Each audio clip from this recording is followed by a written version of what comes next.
Some things happen without explanation. Some experiences haunt people for a lifetime.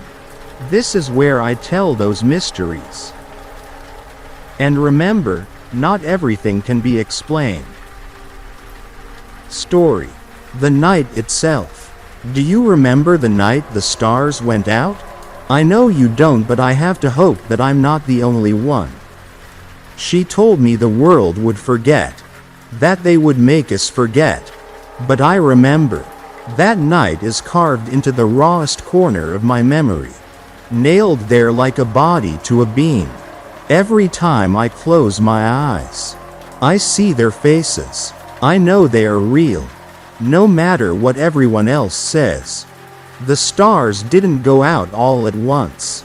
Instead, each white light was snuffed out individually, as if an infinite field of candles was being blown out one at a time. Lizzie was the first to notice. "Dad," she called out from the window. "The sky is going out." I glanced up from my screen. "That's nice.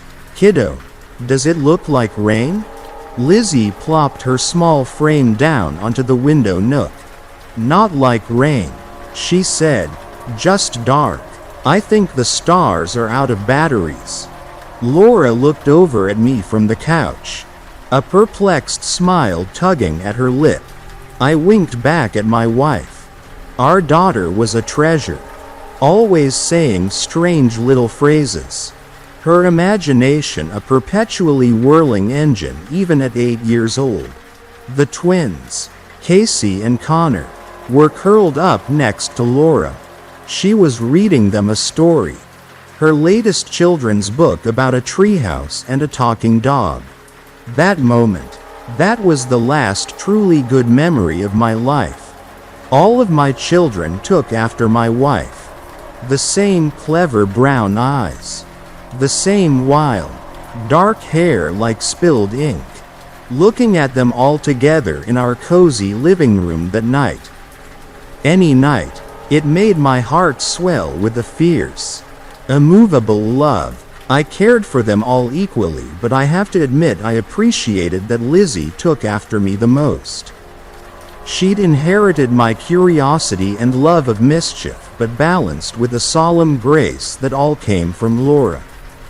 Lizzie was my little troublemaker, and I was entirely wrapped around her finger. So when she sweetly demanded that I come look at the stars going dark, I indulged her. Dropping down on the padded nook and looking up, the sky did hold strange shadows, lakes of darkness in a starry field. As I watched, one of those stars went out. It was like God pinching out a wick between thumb and forefinger. Then another followed, and another and another. "Laura, please come here," I said. She settled next to us on the nook, gently holding Lizzie close. "Oh my God," Laura whispered. The stars were going out faster now. Every blink left more of the sky empty. There was still plenty of light from the street lamps in our neighborhood, but it was uncomfortable to watch a sheet of blackness stretched out in a canopy above us. "Just some cloud cover," I mumbled. Lizzie looked up at me. "Are you sure?" "Of course," I lied. We all tried to get back to our regularly scheduled night. Lizzie joined Laura and the twins in the den. Sprawling her tiny form out on the fluffy ottoman I knew she loved first among all furniture. Laura went back to reading, and I went back to my laptop to work on my report. I angled myself away from my family so that I could see out the window whenever I glanced up from my screen.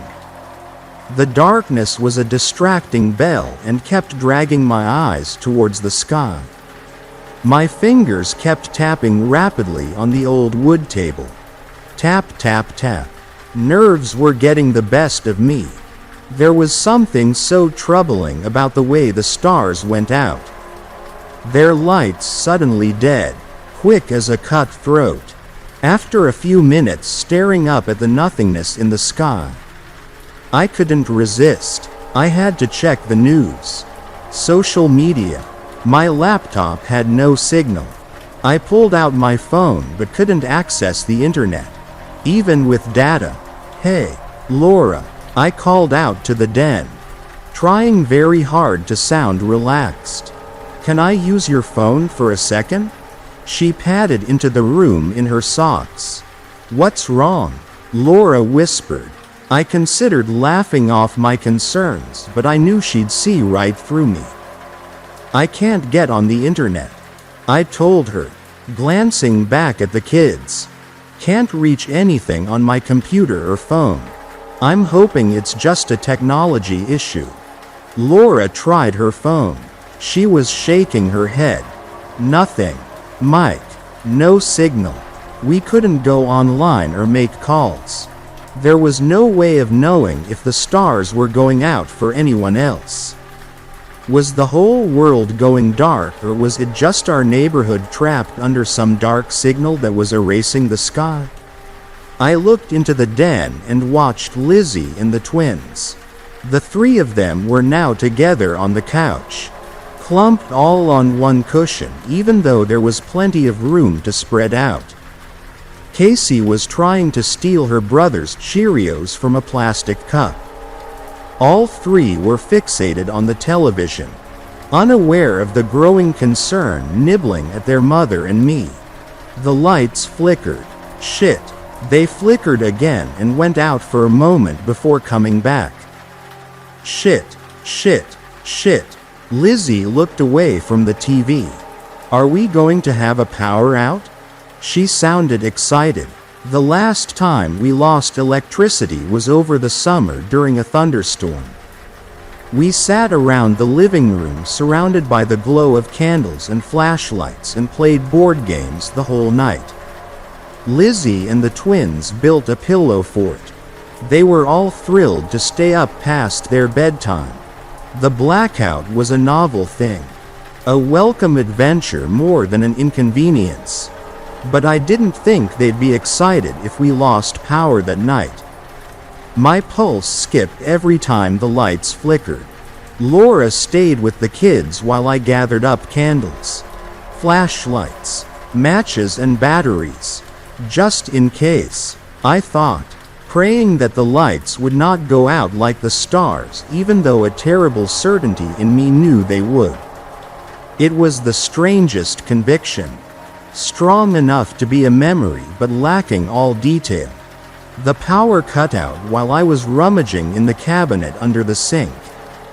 I already had a pile of candles of every shape and size, matches and flashlights and extra batteries.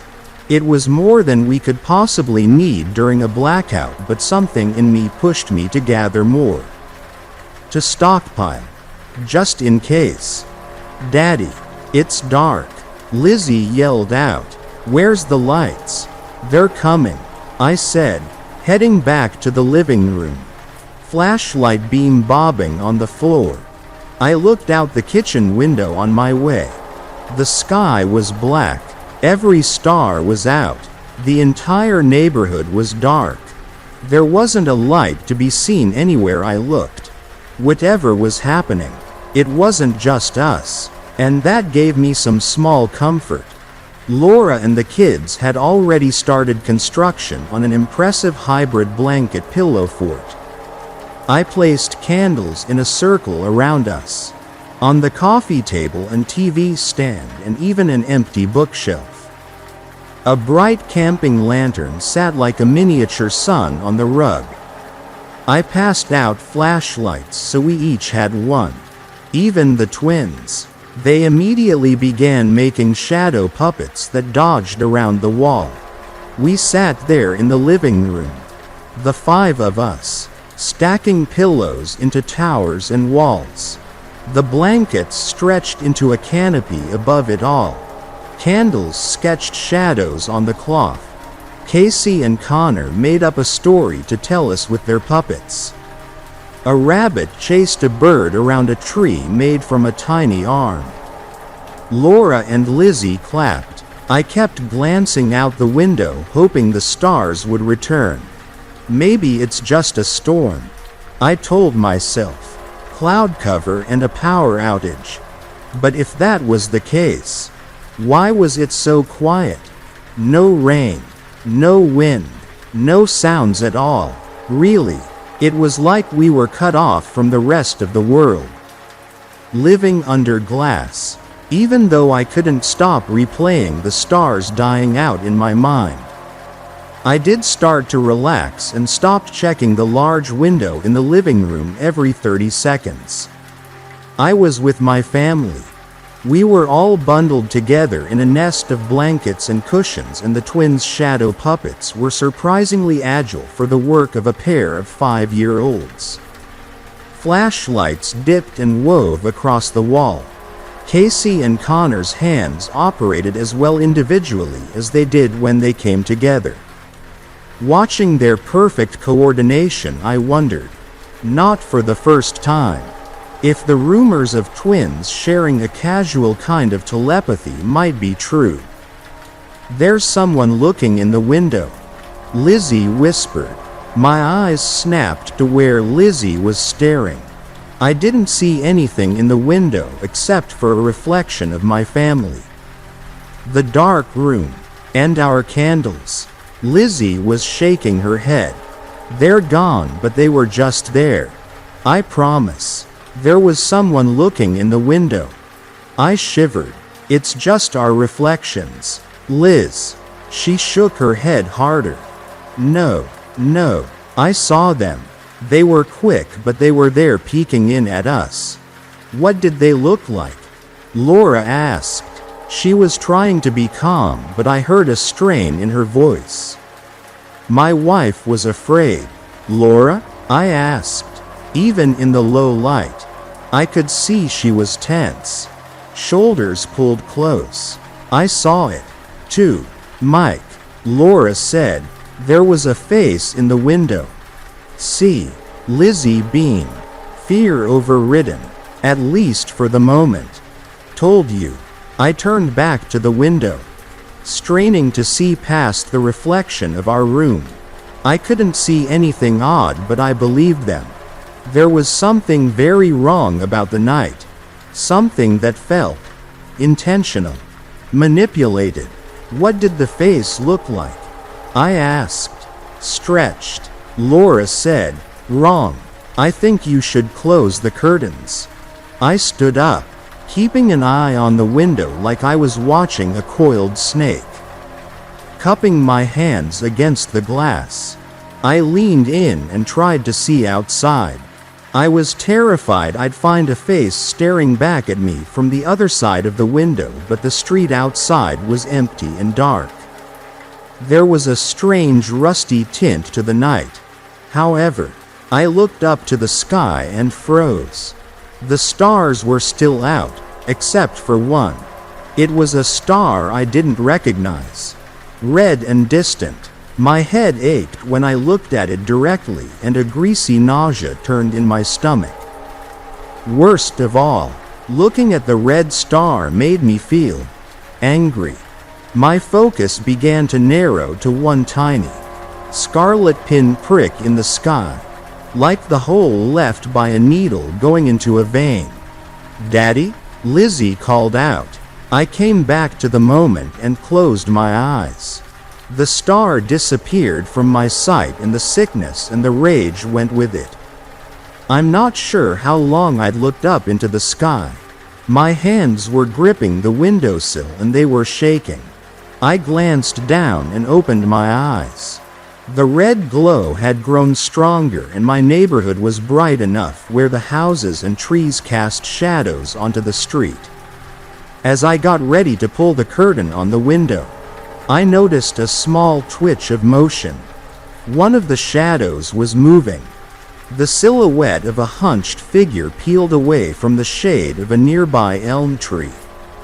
Tall and gangly, the figure moved in awkward jerks and stumbles. It slouched into the middle of the street, then froze, slowly turning to face towards our house. The thing raised a long arm, unfolding it across several joints. Then it waved. I shut the curtain and rushed to the front door. It was locked and I threw the deadbolt for good measure. "Mike," Laura called. "What's wrong?"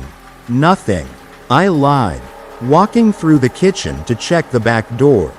Everything was shut. Everything was locked. I made my way to the hall closet, rummaged behind hanging coats and pulled out a baseball bat. When I turned, Laura was there. "Mike, you're scaring the kids," she whispered. "You're scaring me. What did you see?" I gripped the bat tight. "I don't know. Something. Maybe a person or an animal or..." There was a loud tapping on the kitchen window. Laura was staring at me, eyes wide. Neither of us was ready to look. The sound came again and I turned and I saw it and it saw me. The creature's face was pressed against the glass. Very nearly human but with uneven features. Cheeks and jaw and brow pulled and pitted like a crude clay figure. When I caught its gaze, it winked, then began to bash its forehead into the window. Laura screamed. The figure crawled through the window, ignoring the shards of glass that cut red valleys into its skin. Naked and rail thin, the thing reminded me of a doll Lizzie had left out on the sidewalk on a hot summer day. The creature was ill-formed, distorted.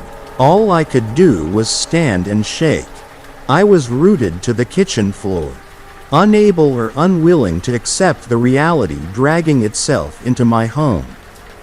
I heard Lizzie scream from the living room. Then the twins, whatever was coming through the window, heard them, turned mismatched eyes towards the sound and grinned.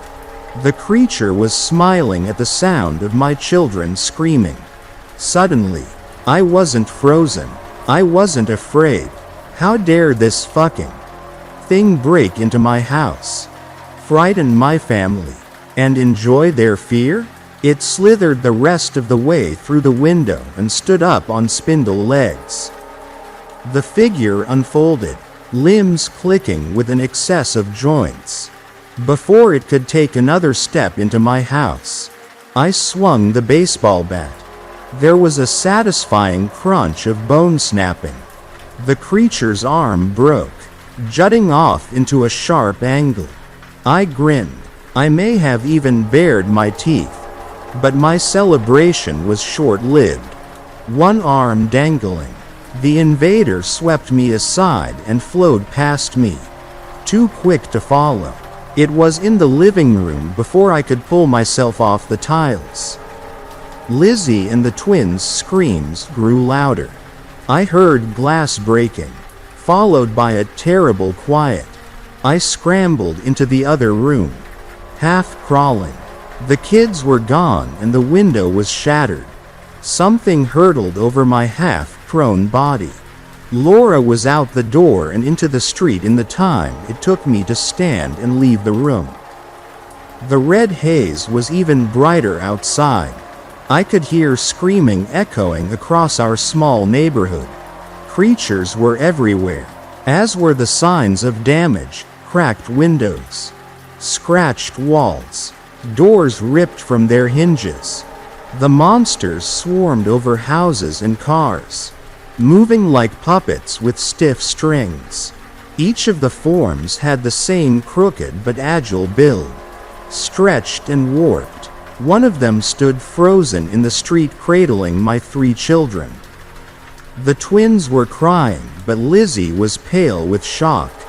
The rusty light gave her drained face a sick warmth. Laura was running towards the creature, towards our children, but one of the other monsters skittered over on all fours and dragged her back. Before I could move towards her or the kids, I felt thin, wet arms wrap around me.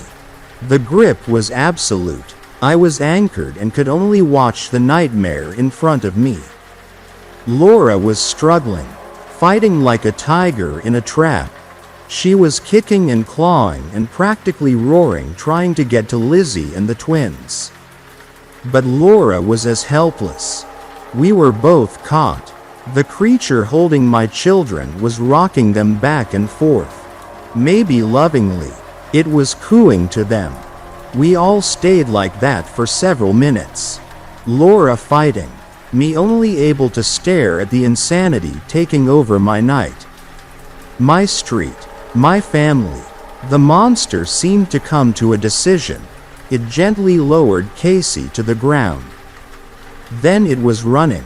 Connor and Lizzie still in its arms. I saw Lizzie's small face looking back over her abductor's shoulder. Her eyes wide and locked on me. Laura screamed again. Whatever was holding me made its own decision. It lifted me up and began to run in the same direction the other monster took my son and daughter. Several of the creatures fell in with us. Insanely fast. A rolling pack of rotting shapes straight from a fever dream. Perfectly quick. Perfectly quiet. Our procession left my home behind within a few moments. It was like flying just over the street. I noticed, now that I was so close to the things, that the creatures smelled like salt and mold. Faster. We kept going faster. I couldn't hear from the wind funneling past my head. I had to close my eyes, tucking in tight to my captor like a scared child against a parent. This wasn't like flying anymore. It was like falling from a very high place. With my eyes closed and the roaring wind, it was impossible to gauge distance or time. I was carried for minutes or hours. I had no idea. Eventually, the sense of motion ended and I opened my eyes. In front of me was a massive beach crowded with shadows. I heard screaming, begging, thousands or millions of voices crying out. Red light washed over everything. I could feel the single star pulsing above me like a heart in a panic. There was no sign of Lizzie or Connor anywhere. But there were acres of miserable people, suffering in the sand. The tall creatures walked among them, nearly as many monsters as captives. Nearby, I watched one of the horrors bend low and grab the limbs of an old man.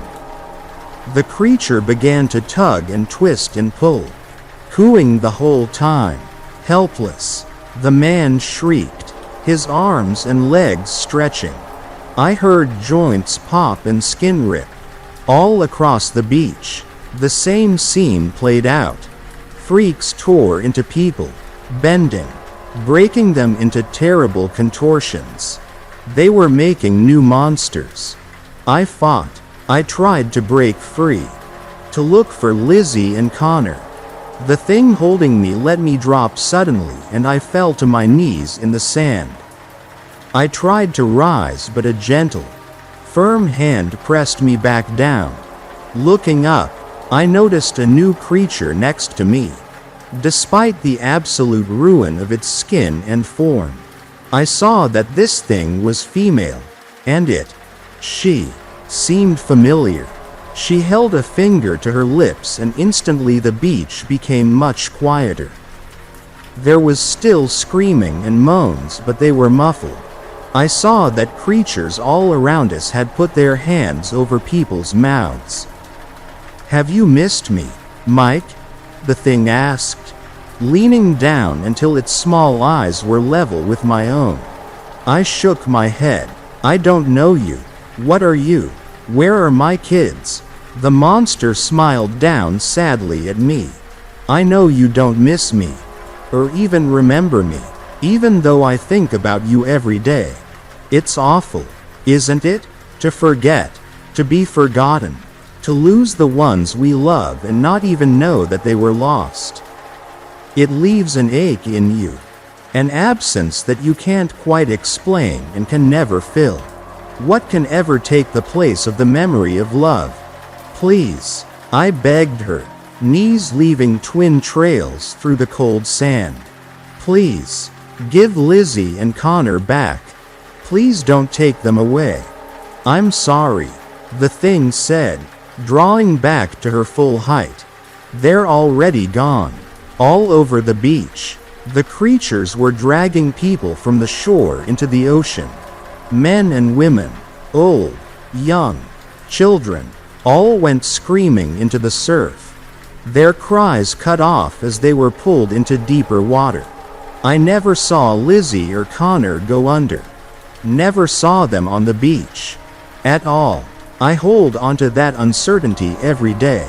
Now, the creature who claimed to know me looked down as the beach cleared around us. I do miss you, she told me, and love you. I always have. Maybe I always will. So I'll give you a gift. Mike, I'll let you remember them. Those you've just lost, even though the world will forget them. Once tonight is over, the ones we've taken are erased.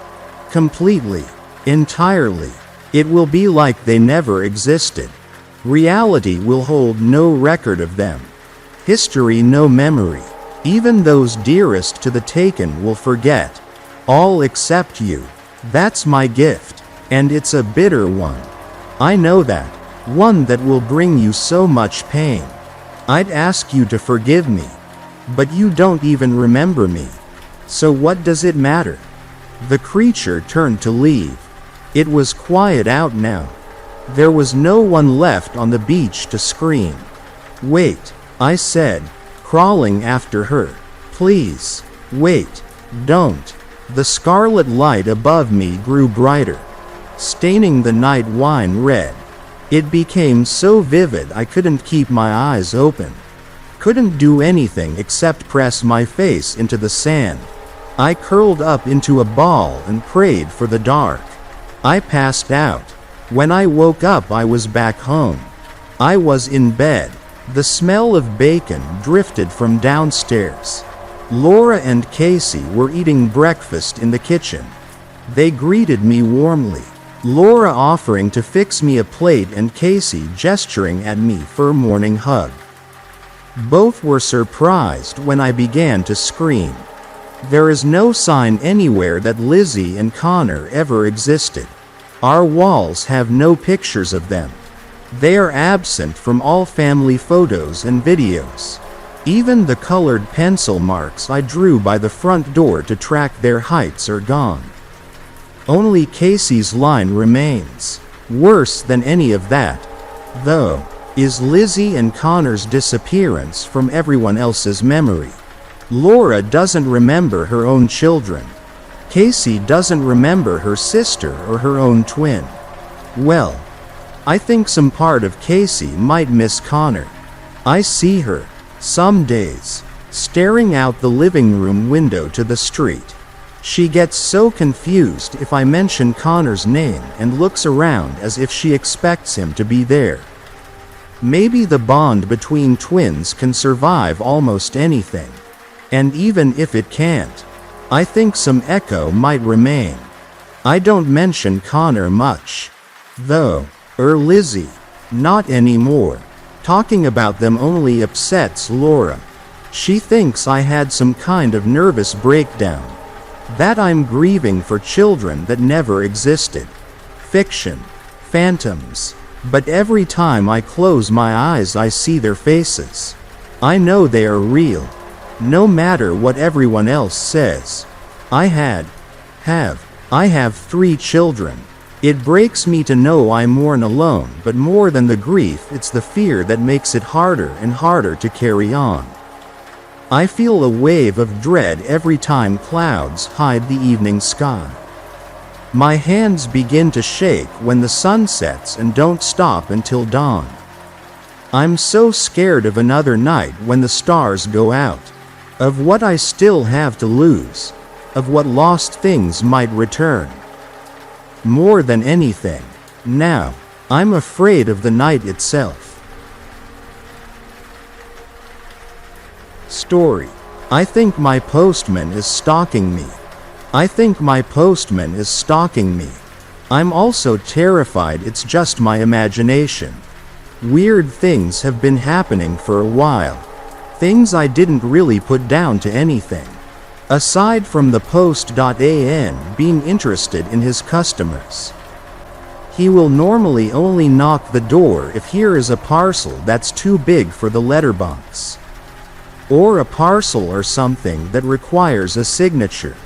But recently he's started knocking when there are just plain old bills and letters. He knocks and waits for me to answer before rummaging around in his sack for my mail. A few weeks ago, he dropped my letters when handing them to me. Dropped meaning threw them into my house, and then crawled around on his hands and knees picking them up and smirking, all the while I'm saying, "No, really, you don't have to," and he's just baring his teeth up at me, maintaining eye contact for longer than necessary and appropriate. I didn't answer the door to him for a few days after that, but on 2 occasions I saw him walking up one side of the street and down the other, out of his mail uniform, glancing over at my house. On the Saturday of Easter weekend I was sitting in the back garden, enjoying the sun. I wear SPF 50, and will only really stay out until 11 a.m. when the sun starts getting too strong for my freckly ginger skin. The postman usually arrives around 9:10-9:30. I'd been sitting out for about an hour, on a sun lounger soaking in vitamin D when I heard a voice switch. Given my back garden is private property, I was not expecting. "Oh, aren't you lucky?" Naturally, this scared the living daylights out of me, much I'm sure to the pleasure of smirking Mr. Postman. Smirking Mr. Postman, who had assumed it okay to unlock my side gate and sidle round the back of my house with some more letters. Although, you're going to get some terrible tan lines in that t-shirt.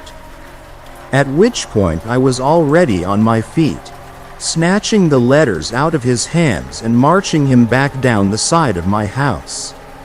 I slammed the gate, slid the deadbolt through and snapped the padlock into place, without even looking at the letters. I placed them promptly in the chimney and lit it. I couldn't handle the thought of me or any of my family touching anything that creepy man had touched. Since then he's been putting letters through the door and taking parcels back to the depot like he should be doing. Like what was normal. I've emailed the depot to ask if they can just keep all of our mail there for us to collect it, but I haven't had a response yet. I'm terrified of being in my own home, and I don't know what to do. What do you guys think? Am I being too sensitive? Or should I invest in some kind of protection for myself or my home? Story. I'm a water witch. I found something even my abilities can't explain. Yeah, you read the title right. No, I'm not talking about a D&D character class. I'm a water witch, if you want the more professional term, a dowser. But between having the word witch describe your line of work, which is objectively brilliant, and having a job title that sounds like you drench things for a living, I'm more inclined toward the former, especially because, to some, what I do might just teeter on the realms of witchcraft and magic. In case you're unacquainted with either of those terms, I'm basically a living, breathing metal detector, except, instead of finding you metals, I'm mostly hired to find any and all sources of underground water, with nothing at my disposal outside of a few sticks, metal rods, and a good dollop of intuition. You think I'm crazy, don't you? I don't blame you. Most folks do. That just comes with the trade, and I take it in stride. I do my talking on the field, and if you follow me as I go, you'll see I do my job well. No muss or fuss.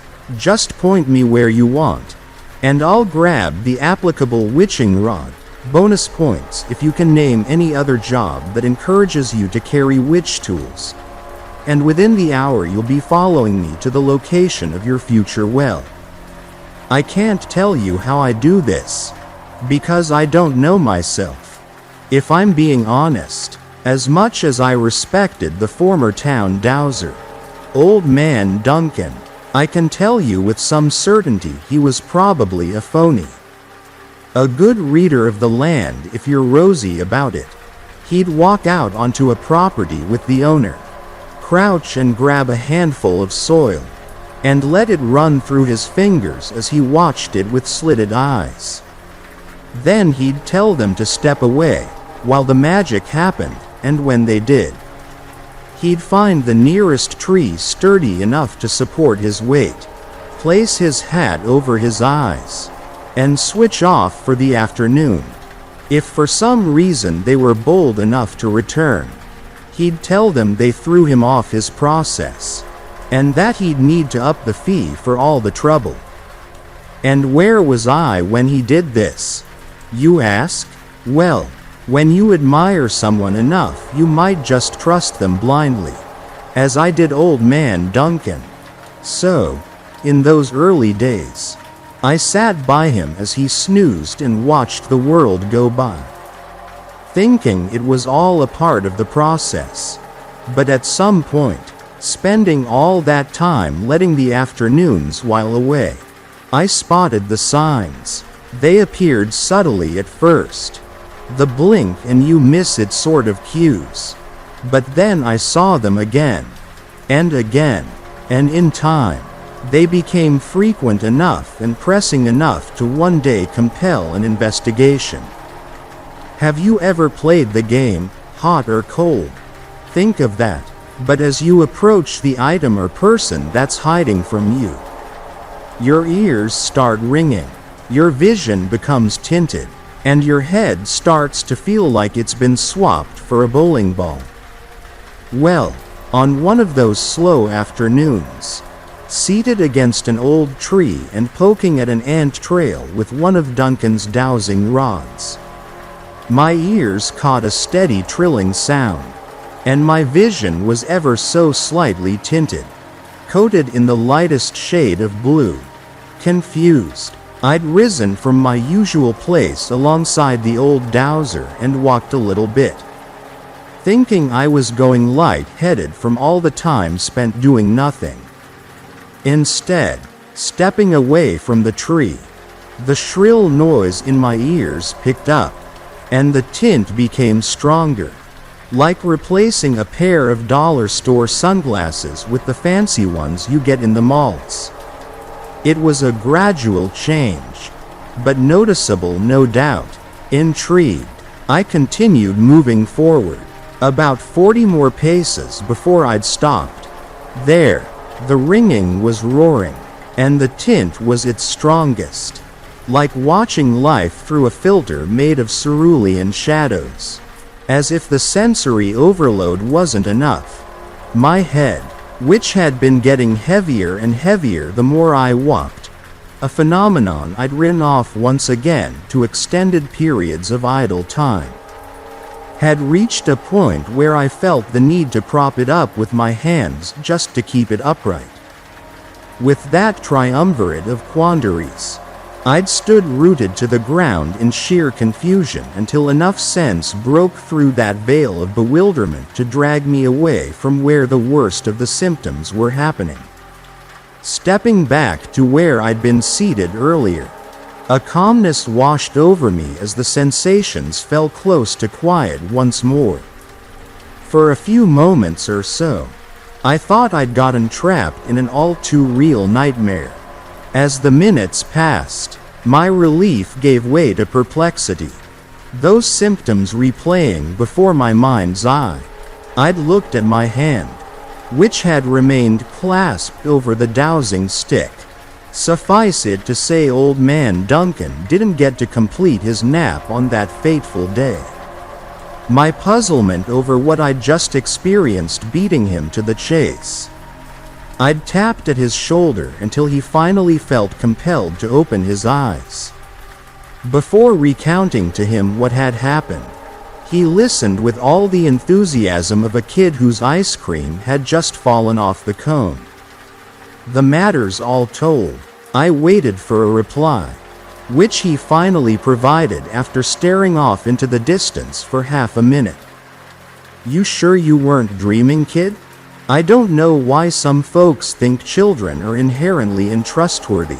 Sure, they can let their imaginations run a little wild every now and then. And sure, they can tell you a tale from the playground that'll make you raise your eyebrows at the very claims they're making. But when a kid approaches you with the countenance of an austere monk, when the smile that usually wicks on and off of their faces as they tell a fib is wholly absent, any good adult should treat those signs as seriously as they do the concerns of their boss or best friend. And so, when old man Duncan had met my eyes and told me there was no world in which what I just said could possibly be true outside of the one in my head, I felt compelled to prove it. On that day, hearing those words, in the face of those new discoveries, I'd grabbed him by the arm and yanked at it until he muttered a string of words I shouldn't have heard at that age and hauled himself up. I stomped my way to where I'd experienced the worst of those symptoms, putting myself through them again, if for nothing else than to make sure he knew I wasn't pulling his leg. As we got closer to the apex of the sensations, he watched me with an expression that grew increasingly concerned, before eventually drawing me back when I'd resorted to supporting my head once more. We walked back to the tree, but instead of resting against it, he sighed, shook his head slightly, and asked me what it was I was trying to prove. I blinked a few times, weighing up my options, and looked back to where I'd almost lost my mind from the tinnitus, tinted eyesight, and heavy head. Then I said something that, in hindsight, I was probably ill-placed to say. "Tell the landlord the water is there," I'd proclaimed, pointing to that spot once more, meeting the old dowser's eyes and holding them with every drop of conviction I could. Honestly, I don't know why that had been the first conclusion I'd stumbled onto. You'd think I'd have asked him to take me home so I could have a nap of my own. But there was something about the way those symptoms had waxed and waned that urged me to do what I did, say what I said, and anyway, I knew the routine, the game he played. If the man had one thing going for him, it was how damn efficient he was. Because at the very moment the confused landlord would start growing skeptic, the dominoes would fall. Old man Duncan would awaken from his sleep, dust off his backside, shake the landowner's hand as they approached him, and walk them over to a patch of grass a little greener than the rest before proudly declaring, "That's your spot." And you'd be damned if he was wrong. Because, luck be on his side, he rarely was. Now, some adults aren't quick to trust kids. But there are some actions, those primal ones that trigger the subconscious parts of a person's brain, that'll wrangle the faith of even the most leery soul no matter the circumstance. My favorite of those? Meeting the doubter's eyes and holding them. There's something about anchoring your vision against someone else's that really gets them squirming and second-guessing. Makes them realize you aren't telling tall tales. Just wait for the next time it happens to you. You'll see what I mean. And so, my tiny eyes fixed on him and the clock running out before the inevitable performance. Old man Duncan yielded. When the landlord arrived, he pointed to right where I'd done, and said with as much confidence as ever, "That's your spot." And then nothing happened. At least, not immediately. Because who drills a well immediately? But that doesn't mean fate and consequence weren't mixing their cauldrons. Fast forward a few months later. As I was running another job with the old man, we ran into that very same landlord. He'd waved at us and flagged us down. And Duncan looked like he was bracing himself for a storm. But instead, he'd come right up to him, gave him a firm shake of the hand and slap across the back, and with a beaming smile declared how that well was the best bit of work he'd ever come across. The water plentiful even when the rains weren't. I ran most of the old man's jobs henceforth. The crazy part is, when I wasn't using the rods, those effects were totally absent. The world passing by me like it did anyone else. Rods in hand. The more I practiced, the better I got at controlling and subduing the effects.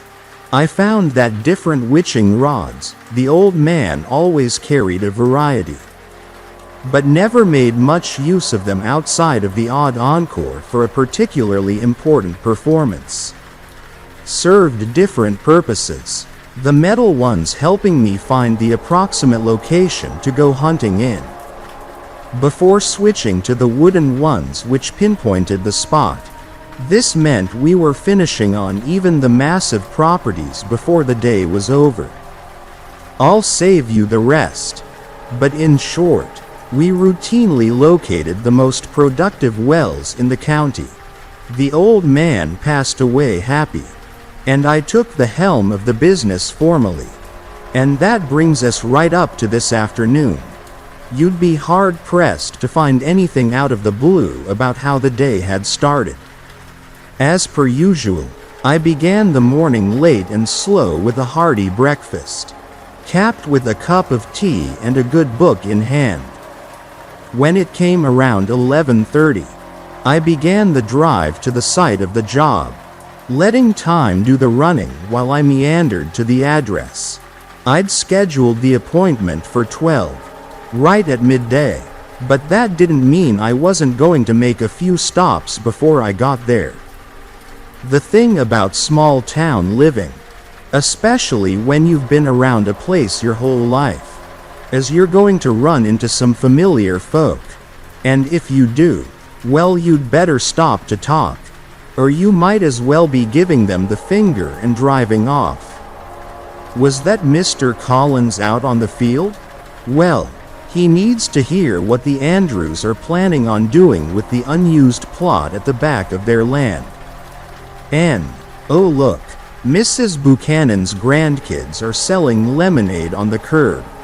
Don't mind if I do. And so a few stops became a few too many, and I reached the site around 12:20 p.m. Strangely enough, for all my knowledge of this town and its ins and outs, the address I was headed to was one of the only places around here that was grayed out on my mental map. It was one of those properties that had its own approach. A narrow dirt track with trees on either side that went on for a few minutes, bumping you along until you met the smoother dirt on which the house sat. Right where the plot started, the ground gained in elevation a little and the trees parted, revealing an open field behind the property that, much like the abode that sat on the near end of it, I had no recollection of seeing prior. The house was as bog standard as they came, a run-of-the-mill two-story place, painted a brilliantly bland shade of gray, with asphalt shingles for the roof, 4-pane windows in even intervals where the rooms probably were, and an old oak door right where you'd expect it to be. Front and center, no garage, just a lone hatchback parked in the open. Perpendicular to the facade, there was a porch too. Nothing fancy, mind you, floored with the same oak as the door and decorated modestly with a single aging rocking chair and a coffee table. And there, upon that chair, sat a man, an average-looking man to complement the house behind him, middle-aged from what I could discern, bespectacled with brown hair and a cup in his hand. When I got out of the truck, he stood and gave a light wave. "You the dowser?" he asked. "The one and only," I returned. "Thought you wouldn't show up." A grin crept across my face as I replied, "Not acquainted with country time, are you? We do things slow and steady around here." He pondered my answer briefly before setting his cup down on the coffee table and trotting over to where I stood. "Seth," he said with a slight smile, offering his hand. I shook it and replied in kind. "Meg, well, it's nice to meet you. Meg, you were the one on the phone, right?" I gave a single nod before responding. I don't think there are many water witches out here with assistants to take their calls. I hoped he'd appreciate the attempt at humor. But instead, Seth cocked his head.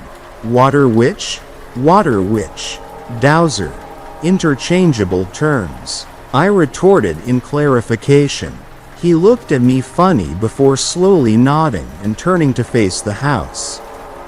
"You probably think I was being petty. And you wouldn't be wrong. This place belonged to my father. He passed away a few months ago. Left my name on the inheritance. And now it's mine. Truth be told, I didn't even know he was out here." He looked around as he spoke.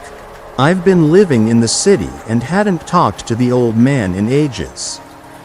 Then one fine evening I'm minding my business and the news arrives. Listening to Seth, I am Haid and Yuhud along. But, between you and me, my head just wasn't there at the start. Nothing against the guy. But while I was still switching to work Meg lingered on the thought of getting back to her domain and shutting down. I guess some of Duncan's habits have rubbed off on me. But in my defense, the past few months have been super hectic. Even though these days I have the symptoms of this work under pretty good control, they still leave me woozy and depleted if I push myself too far. At that moment, with no appointments scheduled for the next week, I was relishing the opportunity to recharge my batteries and step away from the water hunt. Seth, though, he'd booked well in advance and at a time when I thought I could juggle the load. A deal is a deal, and I always hold up my end. He went on for a fair bit longer, though all I can recall now are the highlights of what he'd said. About how he was estranged from his dad and apprehensive to even visit the place when he'd found out about it, which had kept him away for a good while. Eventually, he'd put it down to a coin toss, and when he called heads to stay in the city, it landed on tails, fate and chance mixing their cauldrons.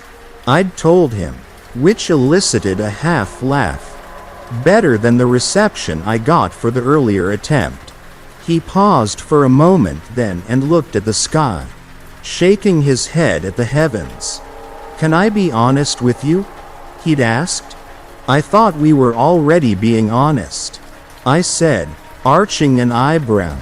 He waved his hand as if to dismiss the previous statement. No, you're right. What I mean to say is, look, I don't normally put my faith in pseudoscience. But the one thing I know for sure is that there's no running water in that house. Which makes me wonder how my old man even lived here. He gestured around as he continued. No well either, which means I've got to get one built. And that's gonna cost a dime, even if it's just to sell the land. So I figured, heck, if fate wanted me to be here, I'd gamble on her some more. He stopped watching the clouds and looked at me. So just point me somewhere half decent. I've only seen good things on your Google reviews, which was news to me. I haven't set up a page for the business. And if you're half good at this job, then you ought to save me some trouble. Right? There was this look in his eyes and a slight quiver in his voice when he'd said that. The sort of cues that hinted at desperation. Like he'd banked a fair share on his decision to visit and fix up that house. In a way, I almost sympathized with him. But that first line about not trusting a water witch, maybe he hadn't said those exact words.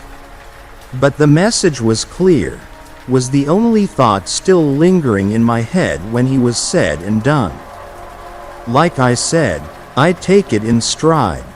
But that doesn't mean I won't relish an opportunity to prove a doubter wrong. Well, Seth, I appreciate your forwardness. I don't take offense to your skepticism. Most people think I'm a fraud.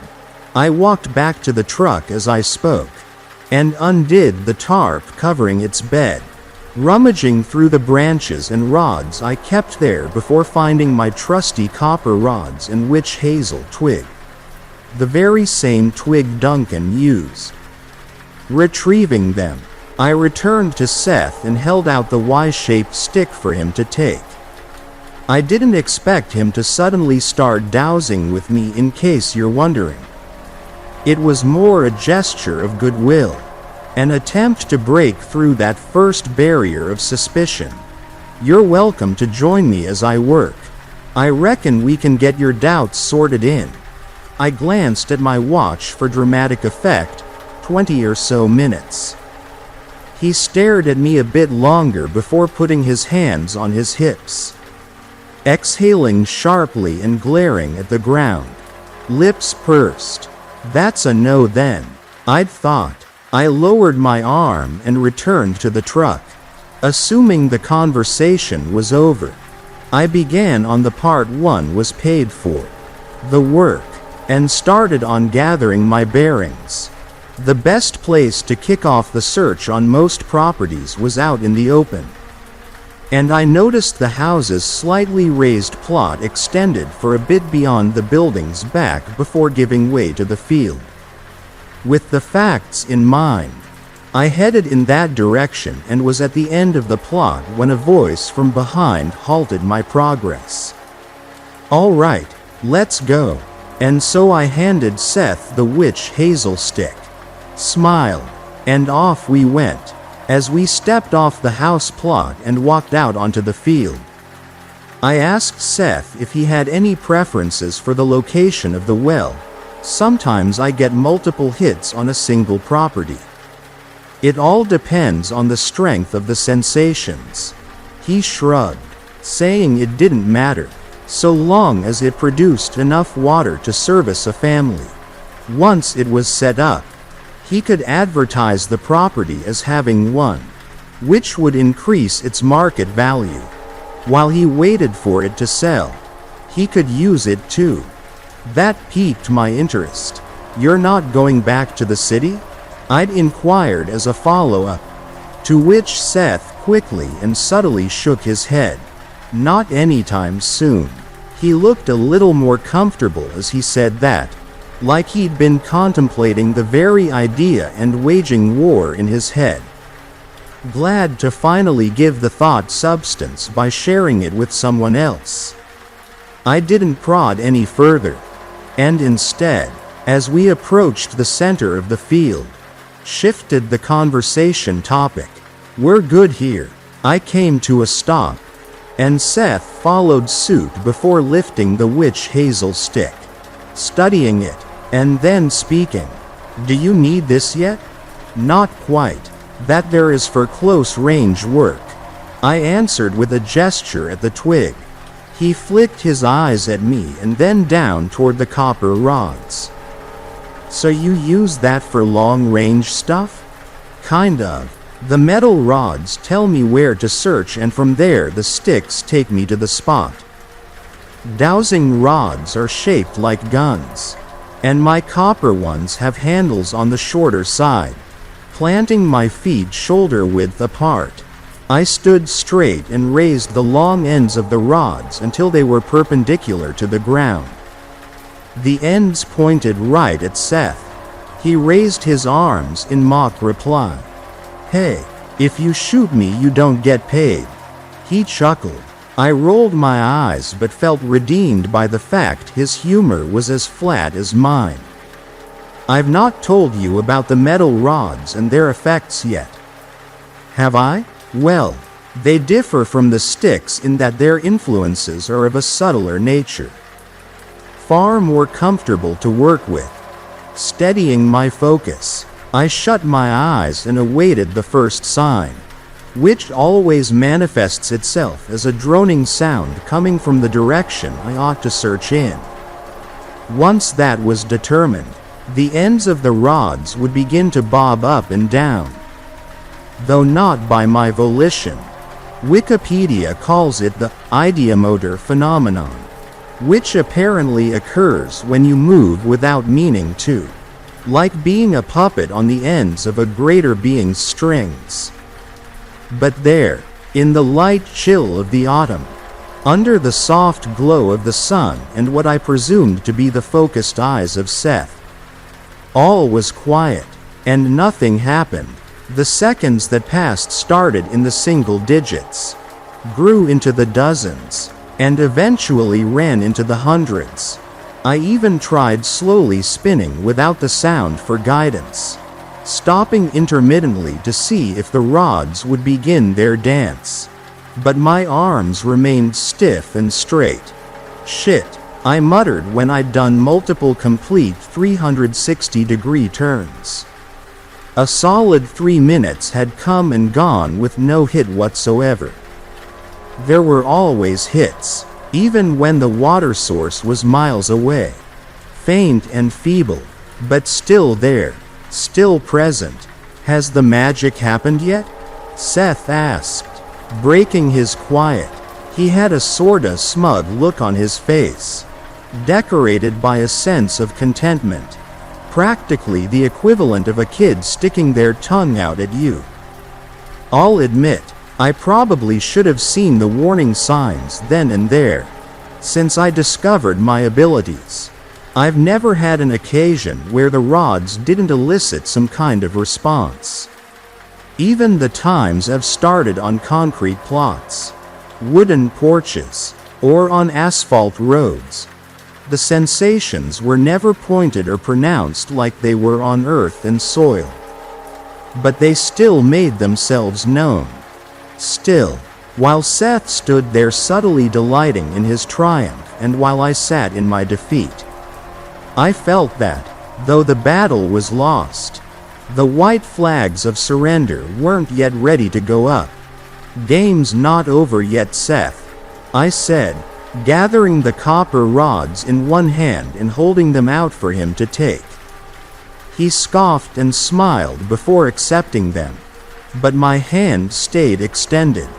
He glanced between it and the witch hazel stick and made the connection. "But you don't know where to search yet," he remarked, the smugness of sure victory running through his voice. "Doesn't mean I won't try." He shook his head in enthused satisfaction before obliging. And then my world fell apart. The very instant I had a hold of the stick, the sensations that I'd spent years mastering broke free of their chains and cuffs and brought their wrath upon me. My ears were flooded with a blaring ringing, like a school bell going off inches from my face. And when my head assumed a weight twice that of the rest of my body, I crumpled to the ground. Seth had stepped forward when he realized what was happening, reaching out to try and stop my fall. But he had started too late, and I struck the earth with a thud against the back of my skull, blacking out on impact. The timeline is still blurry in my head, and I don't recall how long I was out, though I dipped in and out of consciousness throughout it all. When my senses finally felt compelled to return, the first sight I caught was a worried Seth hunched over my figure. his concern swapping places with relief upon realizing I was wholly back in the realm of mortals. Christ, Meg, what was that? I blinked a few times before propping myself up on my elbows and scanning the surroundings. The ringing had subsided and the weight dissipated, but they'd both been replaced by a far subtler terror. Why's everything red? Seth's eyebrows creased. What? Look, I think we gotta go to the hospital. Your eyes are crazy bloodshot. But his words slipped between the cracks of my focus, which, though still recovering, was distinctly aware of the fact the world beyond was coated in a monochromatic sea of red. The tree trunks were dark, their leaves darker, the sky was a pastel shade, and the clouds were still lighter, though I only glimpsed it momentarily. The sun was the most striking of all, a blazing orb of bright crimson, but all invariably red. I shook my head and rubbed my eyes, but the filter maintained its heavy intensity. Come on, Meg, that fall was intense. You gotta get a doctor to check if everything's alright. I'm sure whatever you're seeing has to do with that fall you just took. His words prompted me to feel the back of my skull, the site of the impact swollen and throbbing as I brushed my hand across it. All I'd struck was soil, but the fall was so swift and sure that it had dealt more than enough damage. I switched my focus to Seth then, who was now standing. In each of his hands, he held different ends of the now splintered witch hazel stick, which had suffered from the fall as much as I had. Shit, the stick's broken? I asked. He sighed and dropped the pieces to the floor, crouching slightly before offering me a hand up. I took it and rose to my feet, examining the dirt that clung to the back of my trousers and work jacket. You can't tell me that twig is your biggest concern, he said. Did you take that fall for show? If that's what this is all about, then you win. Meg, I believe in your powers. For a moment there I thought I had a deceased dowser on my hands. Water witch, I corrected. And no, none of this is a performance. I wish it was. My thoughts had spun into a flurry, still attempting to reason with the redness that had overcome me.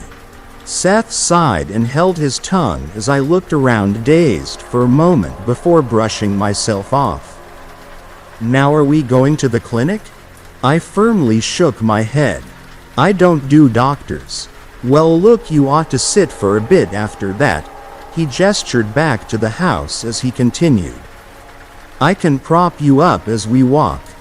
Those were terms I found more agreeable, and so we made our way back, my arm around Seth's shoulder, in a punctuated silence. When we stepped up onto the house plot, the redness began to dissipate.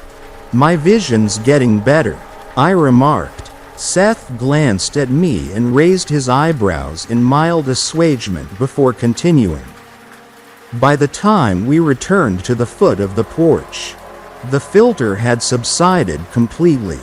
I said a silent prayer of thanks to the greater being who held the strings, before dropping off of Seth's side and onto the steps. Exhaling deeply, he went to retrieve the cup he'd left on the table earlier, came back to where I was, and held it out. Care for cold coffee? Thanks, but I'm a tea person. He took a sip for himself before joining me on the stairs. Your eyes are still bloodshot, he said. Bloodshot, maybe, but back to normal. That's all that matters. I shot back, perhaps a little too defensively. He responded with a low grunt of acknowledgement. We stayed like that for a few minutes, the quiet occasionally broken by the sound of Seth sipping at the coffee. It's supposed to be blue, I said.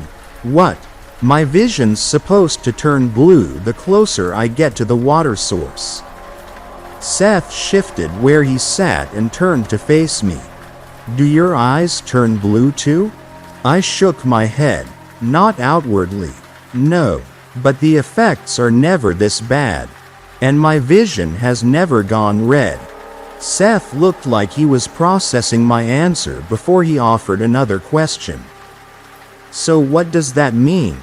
I met his eyes briefly and shrugged. I wish I knew. I was going to leave it at that. But a thought bubbled up to the surface of my mind that wouldn't sink until it was addressed. You can't dig a well here. Seth recoiled a bit at the words. Why not? Something's wrong with this place. I nodded in the direction of the field. Whatever happened there, first with the rods and then with the witch Hazel. Those were signs. You said you wanted to gamble on fate, right? She brought me here, and I'm speaking on her behalf now. That land is cursed. Seth dropped his head and stayed quiet. A few more seconds passed before he mumbled something. I caught it the first time but asked him to repeat what he'd said to see if he believed the words enough to say them twice. Could be blood. This time it was my turn to face him. Blood under the ground? You've lost your mind. You said your eyes go blue when you find water, right? What else turns them red? Iron? I scraped my mind for objections but settled on saying nothing. Better not feed an idea that had no substance to begin with. Instead, sensing the mood was shifting from cautious to tense, I rose from my seat and approached the truck. The tarp was still undone, and so I refixed it before wandering over to the driver's side door. I reckon I'll head home now. I called. Don't worry about the payment. We'll say that scare I gave you calls us even. Seth was still seated on the porch steps. His head hung. He raised his hand to signal goodbye, though kept his face obscured. Sighing, I climbed into the truck, started the engine, and was fixing the seatbelt when I heard a tap on the window. I looked up to see Seth standing there, raising the copper rods I'd handed him earlier. I quickly rolled down the glass. Crap, thank you. I can't work without these. He gave a single nod in reply before returning to the porch. Watching silently as I turned the truck around, starting down the dirt road, I glimpsed his figure through the side mirror as it fell behind the trees. When I reached the main road, I paused to check the time. 1 p.m. The pickup's dashboard clock told me only an hour had passed. But something about the whole ordeal I'd just gone through made that fact feel entirely wrong. In that field, the minutes felt far longer, like they'd come and gone at their own pace, following no rules or reason.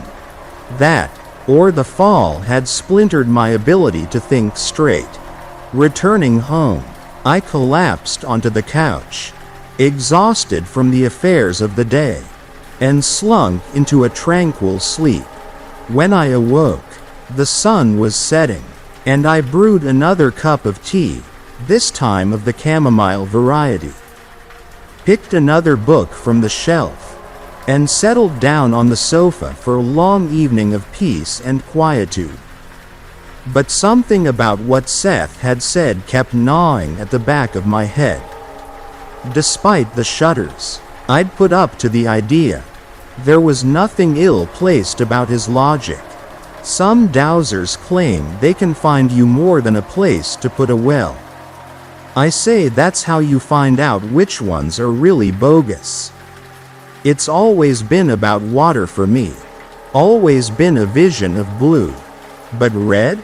There's something sinister about this kind of unknown. And so I sat down to compose my thoughts.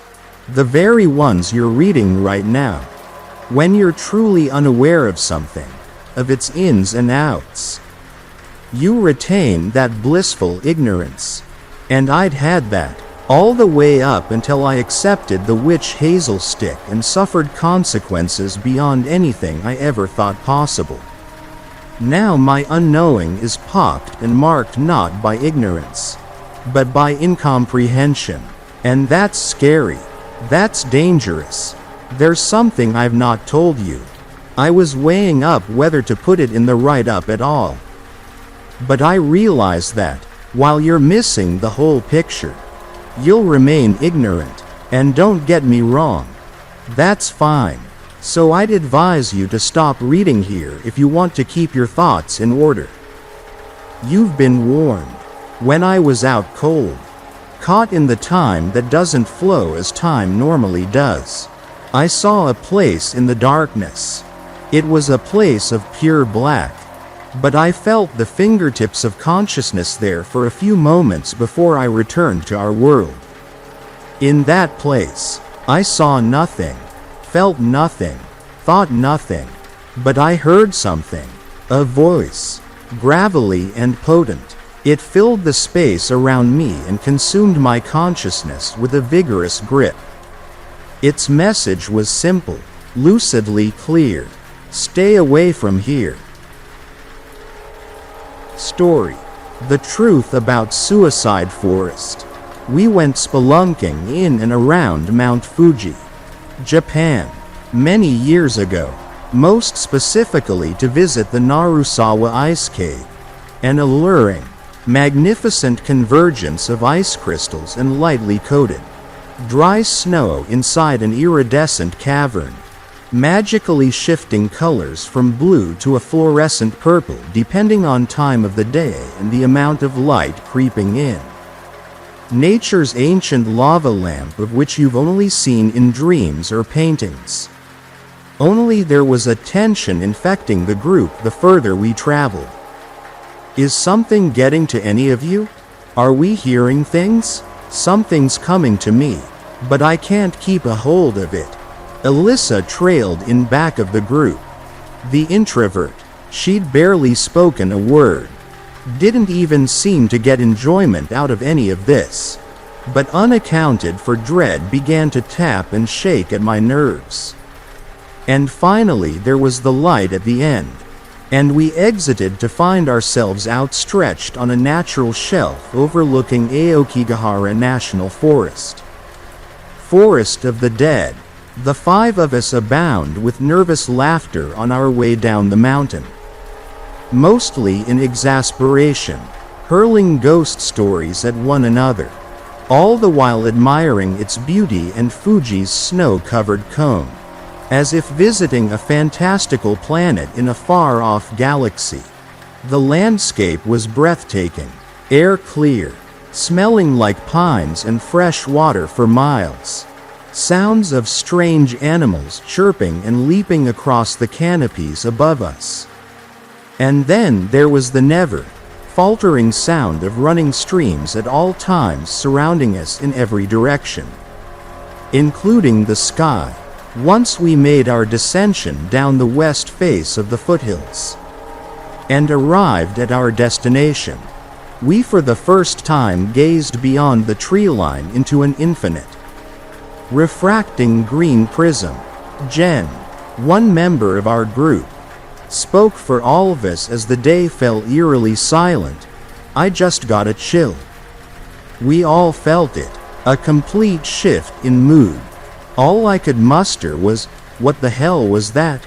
All I know is that if I find a hanging corpse I'm putting it on YouTube, said Andrew, trying to quell our collective uneasiness with a bit of levity. Didn't someone already do that and get banned or something? If I see a hanging body I'll kill all of you for dragging me down here, I warned.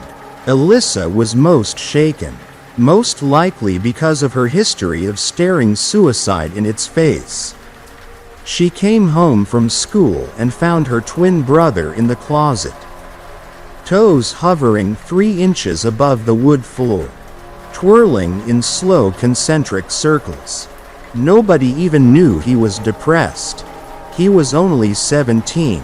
It's the quiet ones. The friends you never suspect. So often it's the ones no longer begging or asking for attention or help. Who are always in the most precarious places mentally. They gain an acceptance of their fate, and tend to exude an air of catharsis with the situation. Guys, I don't know that I'm too excited to go into this place. I can smell it already. Can't you guys? Alyssa, there is no smell except the pines and firs. Wildlife. I smell something stinking. Oh, God, it's bad. Perhaps a placebo effect. We only assumed she was expecting the worst before we went in there. Undoubtedly, the reputation of the aptly dubbed suicide forest indeed precedes itself. I can take her back to camp, said Jen. That's a 2-day trip. You can't be serious. I'm fine, Alyssa said, but she wasn't. It was in those eyes of hers, always squinting, and looking ahead or up in the trees, as if she saw something we didn't. We each took one final allied inhale, before beginning to slog forward. Of course we imagined rows and rows of dead bodies. But what was most bothersome about this place's lore is that thousands get lost and die every year of starvation. Perhaps this is more the cause of the suicides than depression. They say compasses don't work there. All a wives' tale, spouted a skeptical Andrew. Of course we didn't truly expect to see anything to write home about. 34.5 degrees north, 138.7 degrees east. Looks like the compasses work. Debunked, joked Jeremy. Despite its disturbing history, being trapped inside this viridescent emerald schism was much more tranquil than I suspected. Do you all feel that? Like a calming relaxation. Yeah, we all said at the same time. But Alyssa remained silent. It's too quiet. Where are all the birds? Why does everything look the same? Liz, it's a forest. It's supposed to look the same. Soon there was as much a thicket behind us as there was in front and all around. No more points of entry or exit. How many people travel this place every year? Jeremy, you know all the little fun facts shit. About 100,000. And how many kill themselves or get lost? Depends. On what? Depends on how many enter the forbidden zone. That's just bullshit to draw in travelers. Don't listen to him, Jen said directly to an anxiety-ridden Alyssa. I'm going to go back. This doesn't feel right. You can't go back already. Liz, just do me this favor. I promise we'll all be laughing about this on the flight home. And after those mercurial few seconds of pleading, a black crow fell from the canopy right at our feet. Head turned completely around. We all jumped, but Alyssa screamed, "I'm going now." Alyssa began to run off down the direction we came while we cried out for her to stop. I had an extra compass, so I ran to Alyssa and slipped it into her palm. Her eyes were red from sobbing. "Here, take this. Look, I'm not leaving you alone in the middle of the Japanese wilderness. I can't go in there. I've got to get out. I don't mean to interfere with your exploration. But, like I said, it doesn't feel right. If nobody else goes back with you, I will. But Liz, please try to understand our side. This is a once-in-a-lifetime experience. Where better to face your fears than in one of the most pristine places on planet Earth? It's sticks and leaves. No offense." Through her sniveling and mewling, she said something I'd never forget. "I've already been here. You know?" I was confused. "But Lisa, we haven't seen anything yet." I did, and that's why I'm not going back there. What did you see? She paused while composing herself, and then said it. My brother. Yo, you guys coming or what? Shouted Jeremy. Just give us a minute. Alyssa, I can't tell if you're being literal or philosophical. I felt like I treated her as if what she said was all bullshit. Another chill running up my back at the sound of a creaking treetop in the wind. So fucking eerie. Despite the emptiness of our surroundings, she stood by her conviction. And after a few puffs of my last joint, she decided to trek on alongside us. We made a silent pact to not talk about suicide around Alyssa. The further we traveled, the more entombed we felt, and oddly, more depressed, like we were inside a chamber slowly filling with some noxious, melancholy gas. After a bit, the chatter just organically subsided little by little. Soon we weren't even speaking. I'm not sure where it came from or why, but I had to stop, lean against a tree, and catch my breath, and then I wept. They tried to console me, asking me what was wrong. It's been ailing me this whole trip. It's Jack. I can't stop thinking about the last day of our marriage at the house. Jen placed her hand on my shoulders. Honey, that was a long time ago. Wait, how do you even know that? Did I tell you? Another shot of ice into my veins. Jesus, I don't even know. April. It was like the thought was forced into the forefront of my mind against my will. I'm sorry. Guys, please give me a moment. I couldn't stop crying. The episode came and went, disappeared into apathy as quickly as it turned from peaceful to being grief-stricken. We continued our journey. Now, the entrance was gone. We could have been anywhere. Soon the talking was non-existent. We just marched ahead like zombies, not going in any particular direction. Even the looks on their faces, perpetually slack-jawed like a corpse. Well, it looked like they were dead already. I noticed Jen's lips and face turning blue. I felt downtrodden, wheezing, a burn across my neck. Hopelessly out of breath. I thought trees produce oxygen. Feels like they're sucking it out. I can't breathe. I began to take inventory of everything wrong in my life. Hidden drug addiction, stealing to make ends meet, cheating on my ex with his friend.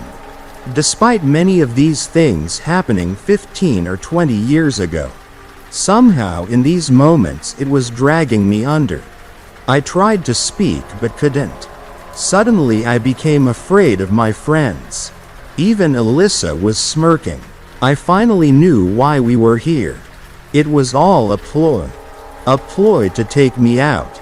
We were marching into danger. The air still thinning. We continued wandering aimlessly between uncannily similar trees, repeating patterns in an endless loop. At this point, after maybe 5 miles, we ceased, for unexplainable reasons, talking about any planned or mapped out route. I turned to see Jeremy turning blue and wheezing. Alyssa began gasping for air, stretching to the sky, and out of nowhere, a jarring sight, Jen had fallen to the ground and had begun seizing. Andrew was still standing, but he made a comment which truly disturbed me. Do you smell that stench? And truthfully, I did. It smelled like pungent roadkill with a tinge of sweetness. The exact description of how a carcass smells from my stepdad, who was a cop. It was why they used smelling salts. I wanted to puke. Something was wrong with this place. I came to the realization that it wasn't the people killing themselves. It was the forest. 37 degrees north, 141 degrees south. I can't articulate why Andrew would even continue to tell us where we were. Because his coordinates meant nothing at this point. I'm feeling sick. I need to sit down. Jeremy found a tree and sat against it. Jen, remember when we were like 10 and we used to catch bugs? What does it matter? He began to whimper and cry quietly. Remember when I caught that big, beautiful monarch butterfly and put it in the cage with all those spiders? And we laughed while it struggled to fly away, even though it was being devoured? How scared do you think that poor thing felt? Trapped, you know? I guess I remember. Why, Jeremy? That was like 15 years ago. It was just a butterfly. Because that's us. We're the butterfly. And it's us. How could you be so fucking cold? Grow up. We were kids. What is with you people? If I'd have known this would happen if never had suggested it. This is your fault. Jen. Alyssa raged. Jeremy. Where the fuck are we? How do we get out of here? Jeremy looked to the sky, eyes wide with fear, and asked, Do you hear them? They're right above us. Okay, we need to stop. Anyone's GP's working? We have to keep going. Andrew replying with complete indifference to my concerns. Go where? One big circle with no exit. I couldn't identify anymore one particular voice from another. It's still daylight. We've been walking for hours and it's still 7:14. It's blurry. I feel sick. I can't breathe. We have to get out of this oxygen sucking force field. We were adrift in an ocean of trees. Point Nemo. I couldn't stop thinking about how much I missed Jack. And even more, how much I longed to see Abby again. She's only 6, and I don't want her believing her mother abandoned her. I started to hear a gentle sobbing and turned to see Jen with her head against a tree. They took my baby away. I was a good mother. She turned to address us as a group. Eyes red and watery. Babies fall sometimes. What was I supposed to do? I never hurt her. Falling apart at our seams. So, I looked at Andrew. So, let's get it over with. What do you need to cry about? The way he looked at me filled me with dread. He held this expression of satisfaction. I shuddered at his cold, dead stare, my senses beginning to heighten. Oh, I don't cry. I don't have the ability. I don't understand. When something tragic occurs, it leaves what I like to call an eternal cigarette burn in the place of where the cataclysm took place. When I first brought you here, you complained of a smell, a lingering after effect, an anomaly undeniable but also unexplainable to mortals. My head abruptly began to spin, my vision blurry and broken out into a cold sweat.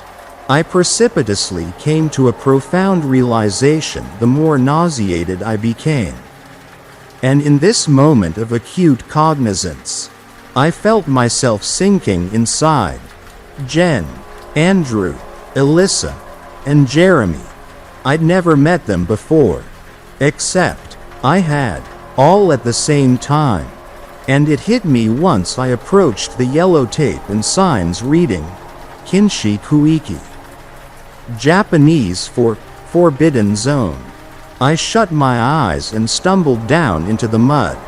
When I came to, I found myself standing in a circle with 4 other American tourists, Alyssa, Jeremy, Jen, and Andrew, and instantaneously, I found myself clothed, looking through the eyes of my mortal vessel.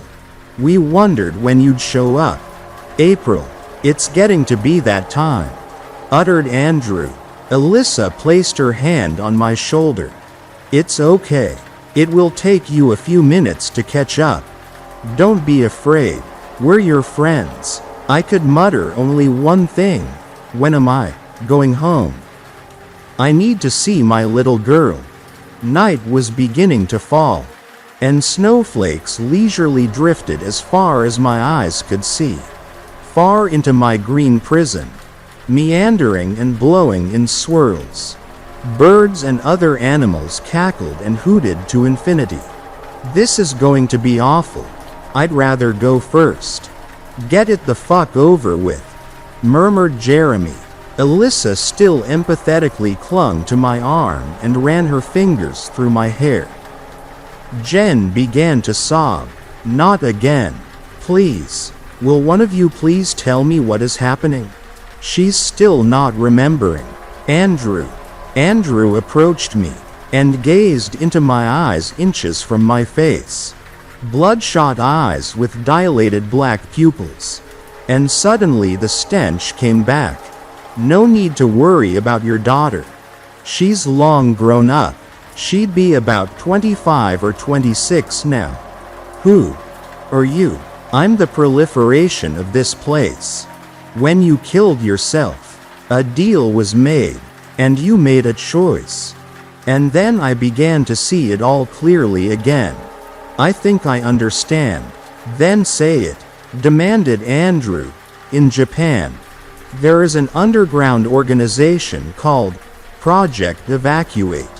For a hefty fee, they will take you out in an unmarked van and guide you into the forbidden zone. The further into the forest we trekked, I remembered our guide putting on a mask of some sort, and then we took turns climbing the tree. I can't recall anymore. Andrew's skin turned a pale blue, his hands cold as ice. Who are you? Really? I was the first, at least as far back as history can be calculated. An American in a Japanese forest. Of all the people, right? So, am I alive right now?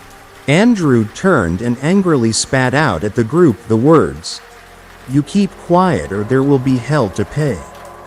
It's all right, began Jeremy. None of us wanted to live anyway. But April, you were never sure.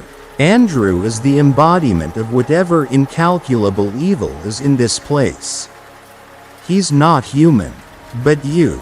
We are. Right now. For this short space of time. You can have it all back. What do you mean? Have it back, Alyssa? Aokigahara takes lives. But it can also give them back. I've watched you repeatedly kill yourself each time you relive your journey here. This forest is as much a miracle as it is evil. The rest of us don't want our lives back. Go home and watch Abigail grow up. Run now. In this direction. Do not deviate. Alyssa, I don't want to leave you. You've been so good to me. Listen, April. In about 5 minutes. Your lucidity is going to blur. And you'll wind up where this journey began. And have to relive it over and over again. 5 minutes. Go and get out of here. Before Andrew had stopped tearing into Jeremy's flesh with his instantaneously grown claws, I quietly extricated myself from the group. I hid behind a tree and watched Alyssa drop a noose around her neck. And say one last thing. I'm ready. I didn't stay to watch. When I emerged into the parking lot, I found a white van waiting for me, and saw the face of a man I hadn't seen in decades. I never knew his name. So you know our secret. How long has it been? How long have I been gone? I'd say about 2 hours. You're the first to ever come back. Congratulations. On the ride back, this man, named Loki, hesitantly told me something deeply honest within his heart. You know. I understand we are here to help. But I'm not so sure this is the answer. I always hoped they'd come back. Can you please take me to a payphone? There will be one at the stop. May I ask, what made you do this in the first place? I lifted up my shirt to find open sores, and grazed my hand across my shaven head. Cancer. I didn't want my daughter to watch me deteriorate. I learned about you guys from a friend at one of my cancer therapy groups. I see. But, Loki, is it? I do have one question. Why would God give me another chance after committing the most damning of all sins? I mean, what exactly is that forest? There was an uncomfortable silence. Loki, did you hear my question? He began laughing menacingly. I hear it perfectly good. And my answer is this. Someone lied to you. What?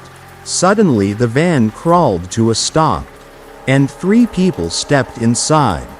Jen, Alyssa, and Andrew. No Jeremy. I see you folks so much. I'm beginning to think I'm dead, muttered Loki. They all chose their seats as I began falling inside and breaking into a cold sweat.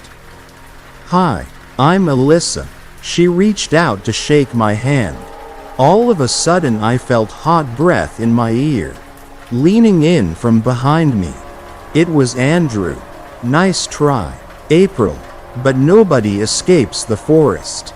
It's all in my control. Just as it is where I sent Jeremy. And why are you the authority here? What are you, a demon or something? Do not speak too loudly. As to your question, I don't know.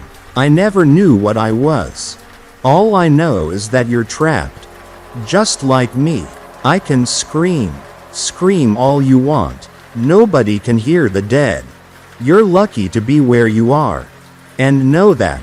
Other place. He was right. No use in getting myself on worse trouble. Or going. Wherever Jeremy went. I now knew exactly what this forest is. It's purgatory. Andrew will probably find this recording if I keep it on me. As I watch each one of my newest friends writhe and gasp desperately for air, twitching and shaking into oblivion until their heart stops. So, I'm shutting this off now, and tossing it as far as I can away from here.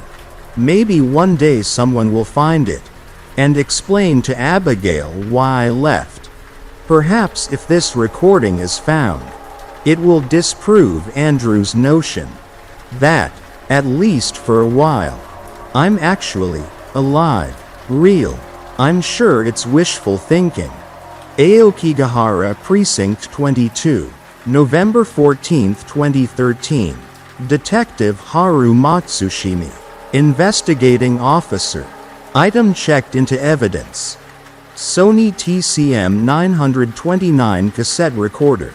2001 model. After review of tape, Deck's conclusion is that it's merely a hoax or lost personal item lacking pertinent details to continue looking into. There are no dates, last or maiden names. Recorder weathered but preserved. Item registered into evidence cleared for pickup by owner. Matter now closed. Aokigahara Precinct 22, November 15, 2013. Detective Haru Matsushimi. Investigating Officer. In reference to evidence item number 2241.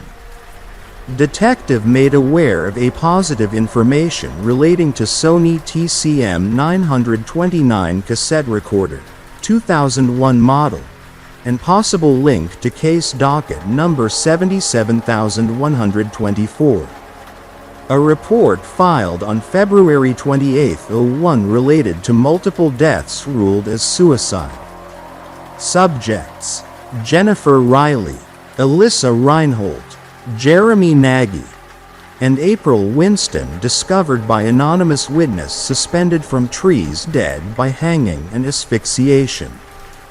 Coroner's report indicates all subjects in nearly identical states of decay. Case reopened. Story: There's an old woman who appears outside our house at 4:31 a.m. every night. She's getting closer, and I don't know what to do. I never thought I'd be the kind of person posting on no sleep. But here I am. I need to get this off my chest. And maybe someone out there has dealt with something similar. God, I hope not, but I'm desperate for answers. First, let me introduce myself. I'm Jake, a 19-year-old college student living with my parents in a small town just outside of Portland, Oregon. We've got a cozy 2-story house on a quiet street, surrounded by towering pine trees. It's usually peaceful here, but for the past week, our nights have been anything but. My mom, Sarah, is a high school English teacher. She's always been the rational one in the family, with a no-nonsense attitude that usually keeps us grounded. Dad, on the other hand, is Mike, a former Marine turned construction foreman. He's got that tough guy exterior, but I've always known he's a softie at heart, especially when it comes to me and Mom. It all started last Tuesday.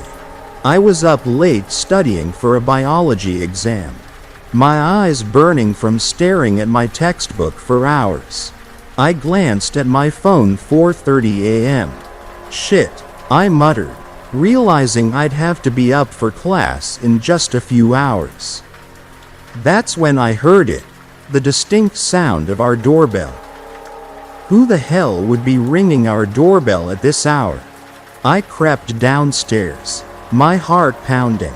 Our Chihuahua, Scooby, was already at the door, growling softly. I peeked through the peephole and felt my blood run cold.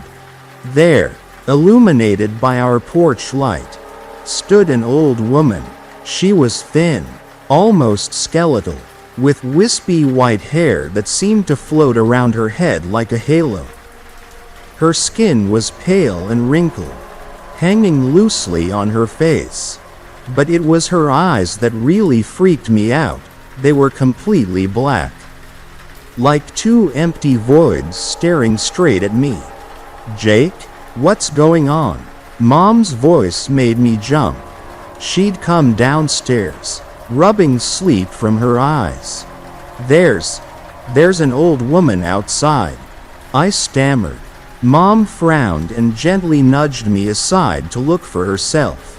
Her sharp intake of breath told me she saw her too. Dad appeared moments later, his Marine training evident in his alert stance despite being woken up. Should we open the door? I asked hesitantly. Mom shook her head. No, absolutely not. We don't know who she is or what she wants at this hour. Her teacher instincts kicked in immediately. We need to document this, she said, grabbing a notebook to jot down every detail. Dad, meanwhile, went into full protection mode, checking every window and door lock twice. I'm calling the police, he said, his voice gruff with concern. While Mom dialed, I kept watch through the peephole. The old woman remained motionless, her arms hanging limply at her sides. It was like she was a statue, except for those eyes. They seemed to follow my every movement, even though I knew she couldn't see me. The police arrived about 15 minutes later. As soon as their car pulled up, the old woman turned and walked away, disappearing into the shadows of our street. The officers took our statement, but there wasn't much they could do. No laws had been broken, and the woman was gone. They promised to keep an eye out during their patrols and left. We all went back to bed, but I couldn't sleep. Every time I closed my eyes, I saw that old woman's face, those black, empty eyes.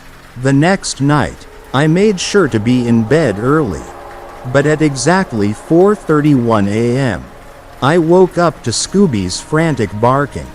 My stomach dropped as I realized what it must mean. Sure enough, there she was again. This time, she was a few steps closer to our front door. We called the police again. But by the time they arrived, she was gone. This pattern repeated for the next 5 nights. Each time, the old woman appeared at exactly 4:31 a.m. And each time, she was a little bit closer to our house. As the nightly visits continued, I watched my parents struggling to cope. Mom threw herself into research, spending hours online looking for similar cases or local legends. There has to be a logical explanation, she'd mutter, surrounded by stacks of printouts. Dad, true to form, focused on fortifying the house. He installed new locks, motion sensor lights, and even talked about getting a security system. I could hear them arguing in hushed tones late at night. Mom wanted to go to the media, thinking publicity might help. Someone out there must know something.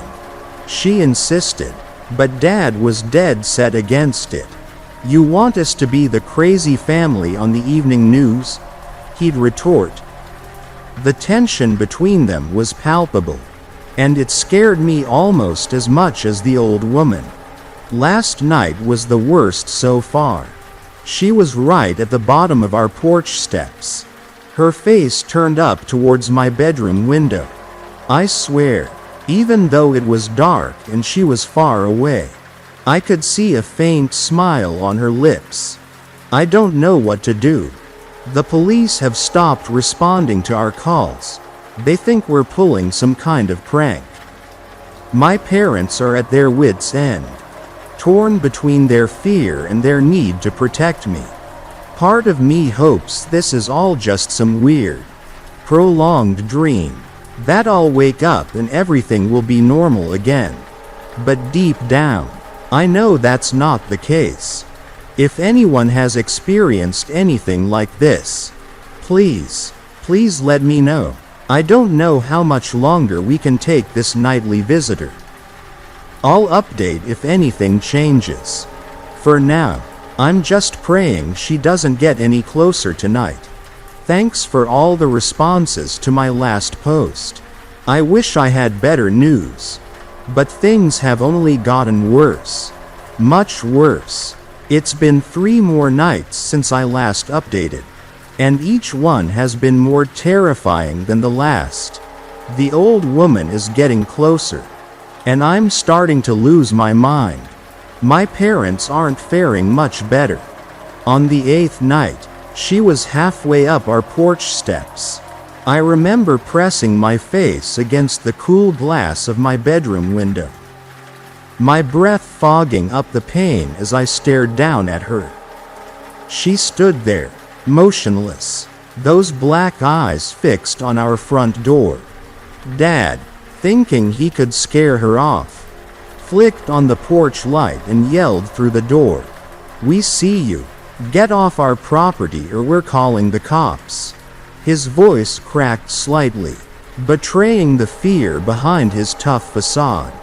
The moment the words left his mouth, the old woman's head snapped up, her eyes locking onto my window. A chill ran down my spine as a grin spread across her face, revealing rows of yellowed, pointed teeth. "Oh God," I whispered, stumbling back from the window. When I worked up the courage to look again, she was gone, but the porch light was off, even though Dad swore he never touched the switch. The next night, she made it to the top of the porch. This time, Mom lost it. "That's it," she screamed, stomping down the stairs. "I'm going out there and giving this old bat a piece of my mind." Her usually calm demeanor had cracked, replaced by a frantic desperation. "Sarah, no," Dad yelled, but she was already yanking the door open. The old woman stood there, her face inches from my mom's. For a moment, they just stared at each other. Then my mom let out a blood-curdling scream and slammed the door shut. She collapsed against it, sobbing. Her eyes. She kept saying, "Oh God."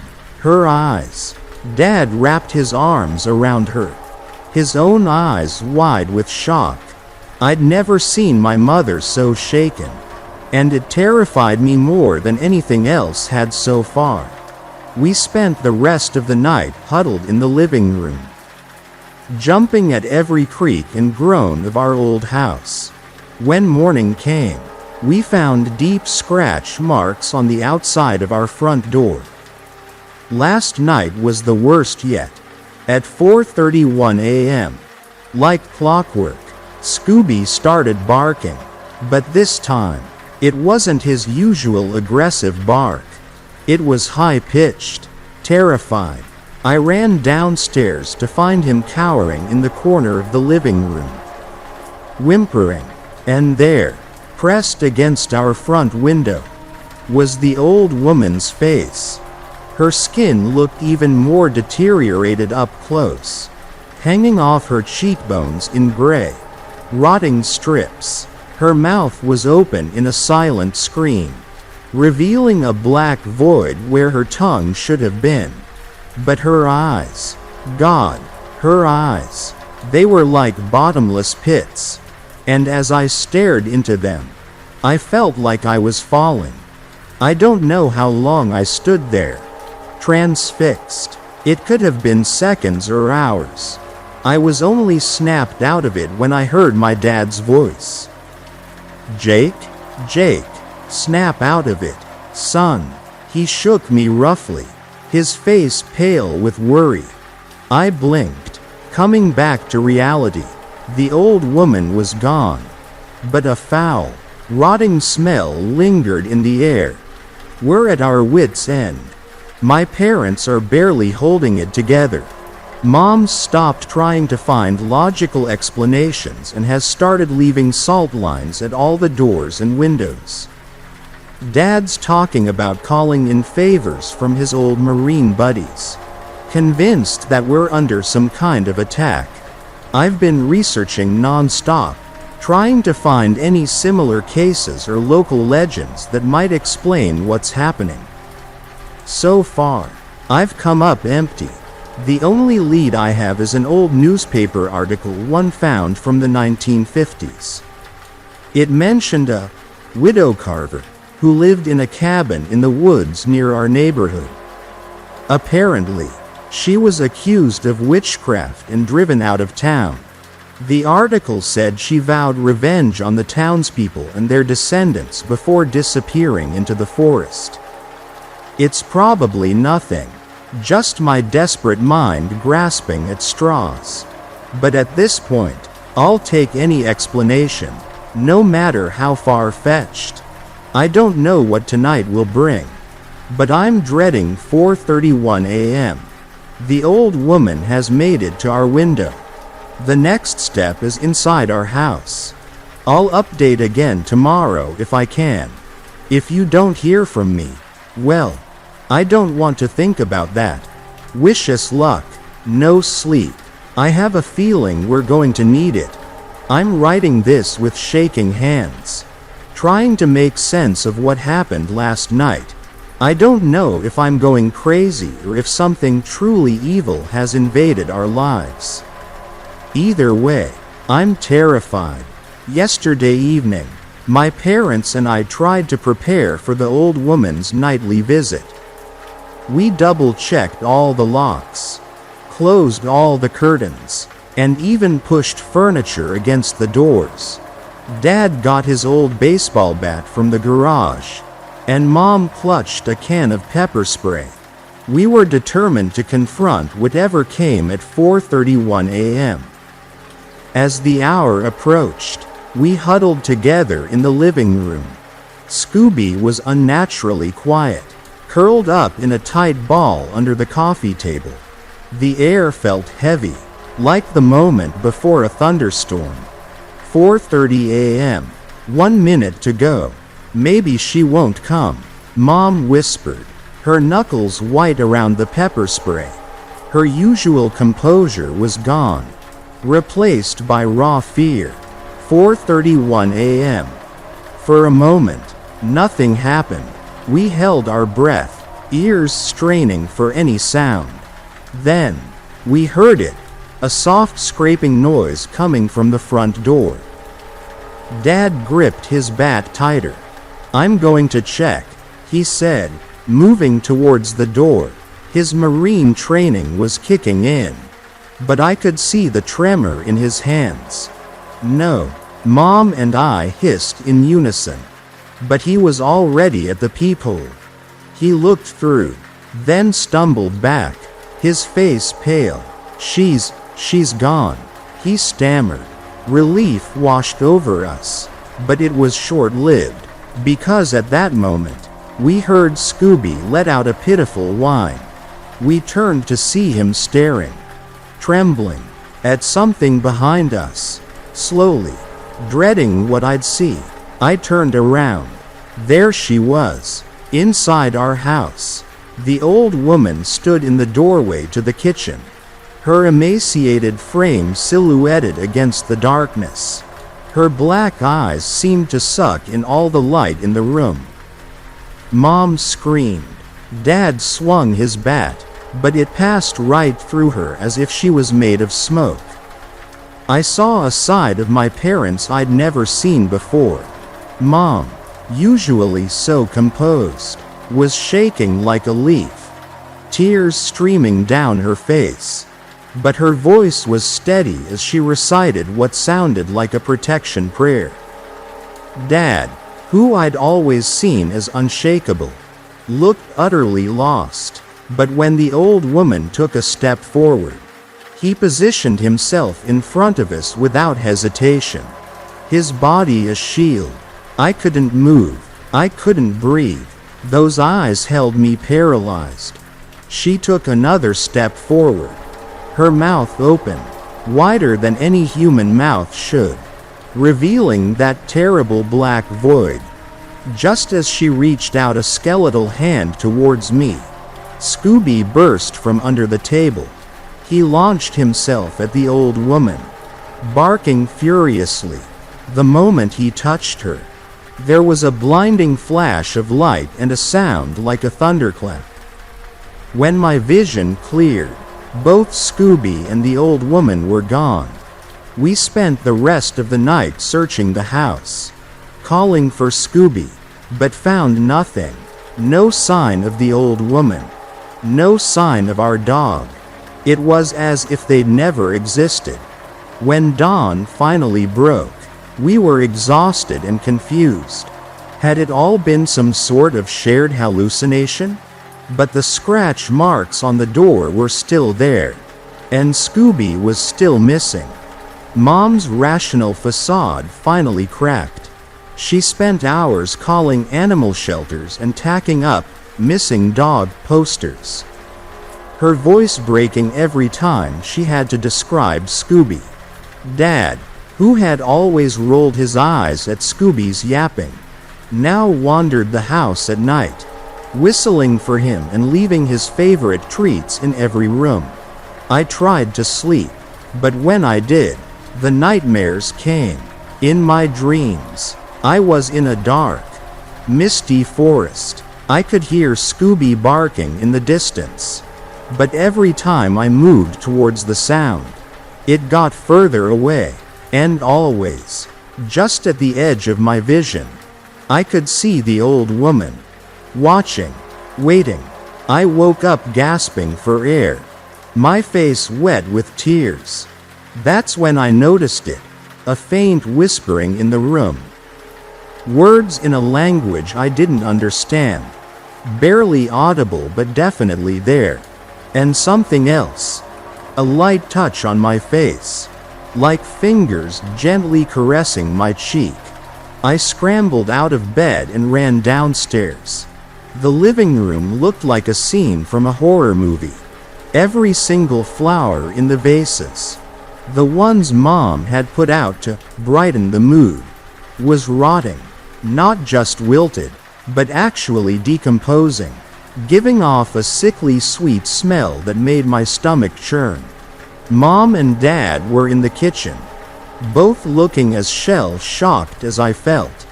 "Did you hear?" I began, but they just nodded silently. The tension that had been building between them seemed to have evaporated, replaced by a shared sense of dread. "We're at a loss." The old woman didn't appear at 4:31 a.m. like she had been. But somehow this feels worse. It's like she's everywhere now. Invisible but present. Waiting. Scooby is still missing. The police have been no help. They think he just ran away in the night.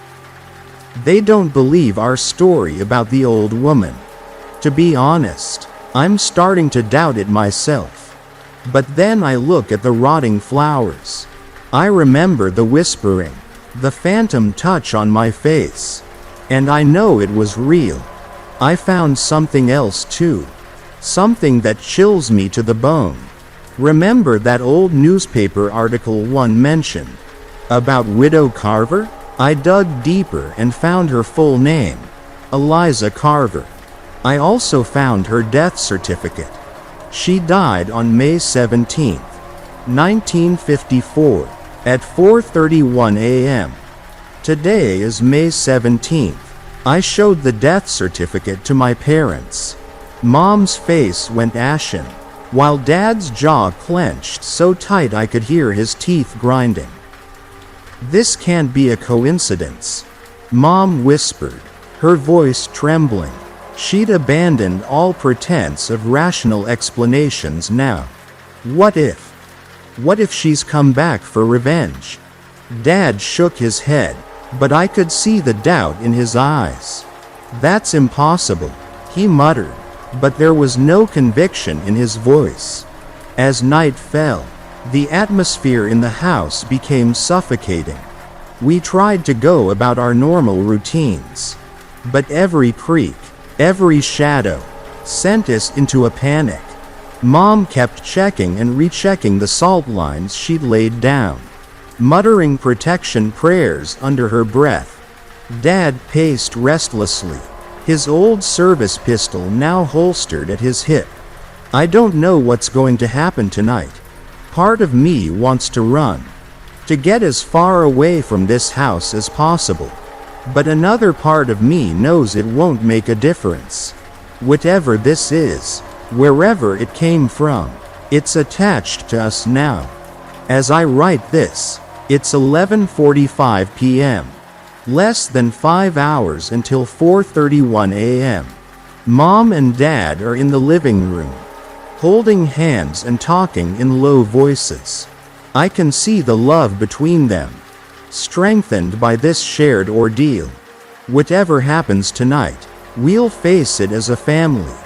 If you're reading this, please, be careful of who, or what, you let into your life. Some doors, once opened, can never be closed again. I'll update if I can. But if you don't hear from me again, well, at least you'll know why. Update 3:17 a.m. Something's wrong. Very wrong. The house has gone completely silent. Not just quiet, silent. I can't hear the hum of the refrigerator, or the ticking of the clock in the hallway. It's like all sound has been sucked out of the world. I tried to go downstairs to check on my parents, but my bedroom door won't open. It's not locked, the handle turns, but it's like there's a solid wall on the other side.